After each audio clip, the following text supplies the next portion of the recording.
Hello everyone, कैसे हैं आप सब। आज हम 8 दिसंबर के करंट अफेयर के टॉप 10 क्वेश्चन देखेंगे।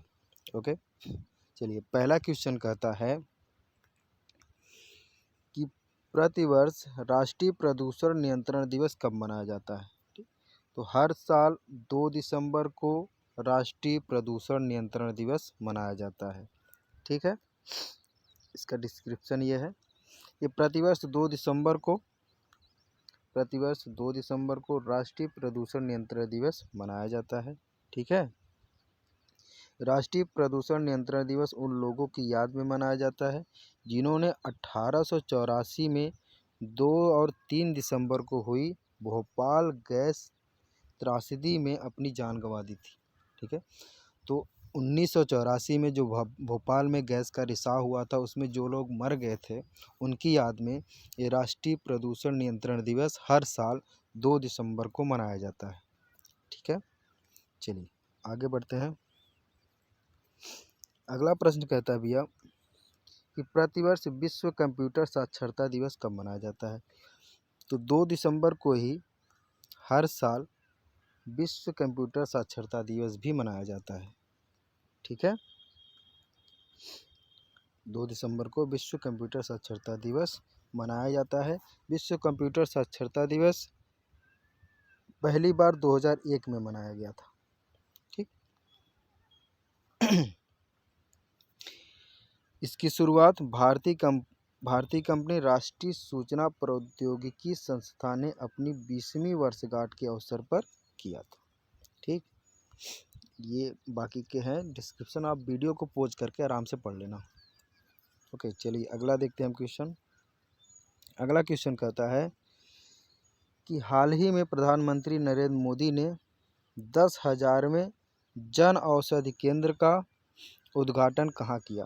तो नरेंद्र मोदी ने हाल ही में 10,000वें मतलब 10,000वां जन औषधि केंद्र का उद्घाटन किया है देवघर में। ठीक है भैया, कहाँ किया है? देवघर में। ठीक, देवघर में उद्घाटन किया नरेंद्र मोदी ने। ठीक, ये इसका डिस्क्रिप्शन। प्रधानमंत्री नरेंद्र मोदी ने एम्स देवघर में 10,000वें जन औषधि केंद्र का उद्घाटन किया है। ठीक, आगे अकेले असम में ही कुल 182 देवघर है। असम में 182 देवघर है लगभग। सर देवघर नहीं, औषधि केंद्र है।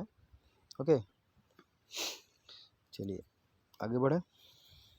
अगला क्वेश्चन कहता है हाल ही में केंद्र सरकार ने कितने देशों को 5 खाद्य वस्तुओं के निर्यात की अनुमति दी है। तो हाल ही में केंद्र सरकार ने किन पाँच खाद्य वस्तुओं के निर्यात की अनुमति दी है। तो 5 देशों को 5 खाद्य वस्तुओं के निर्यात की अनुमति दी है केंद्र सरकार ने। ठीक है, वो देश कौन कौन से हैं? भूटान, माली, ठीक है, सेनेगल, गाम्बिया और इंडोनेशिया। इन 5 देशों को भारत से 5 वस्तुएं निर्यात की जाएंगी। ओके, चलिए क्या क्या निर्यात किया जाएगा? गेहूं अनाज, गेहूं का आटा, मैदा, टूटे चावल, ठीक है, कि निर्यात की अनुमति दी गई है। ये सभी वहाँ पे निर्यात किया जाएगा। चलिए आगे बढ़ते हैं। अगला क्वेश्चन कहता है हाल ही में नोएडा में डिक्सन टेक्नोलॉजी की एक नई फैक्ट्री का उद्घाटन किसके द्वारा किया गया। तो हाल ही में नोएडा में डिक्सन कंपनी की एक नई फैक्ट्री का उद्घाटन किया है अश्विनी वैष्णव ने। केंद्रीय मंत्री हैं अश्विनी वैष्णव, इन्होंने डिक्सन की एक कंपनी का नोएडा में उद्घाटन किया है। वह कंपनी 3 साल में 400 करोड़ रुपए इन्वेस्ट करेगी उसमें। ठीक है, चलिए आगे बढ़ते हैं। अगला प्रश्न कहता है हाल ही में केंद्र सरकार के किस मंत्रालय द्वारा एम्प्लीफी 2.0 पोर्टल लॉन्च किया गया है। तो किस मंत्रालय द्वारा यह पोर्टल लॉन्च किया गया है? मंत्रालय का नाम है आवास और शहरी मामलों का मंत्रालय। ठीक, तो आवास और शहरी मामलों के मंत्रालय द्वारा एम्प्लीफी 2.0 पोर्टल लॉन्च किया गया है। ओके, इसका भैया ये डिस्क्रिप्शन है, आप वीडियो को पॉज करके आराम से पढ़ लेना। ओके, चलिए अगले क्वेश्चन पे चलते हैं हम लोग। अगला प्रश्न कहता है कि हाल ही भारत की पहली महिला एडीसी के रूप में किसे नियुक्त किया गया है? तो मनीषा पाड़ी को भारत की पहली महिला एडीसी के रूप में नियुक्त किया गया है।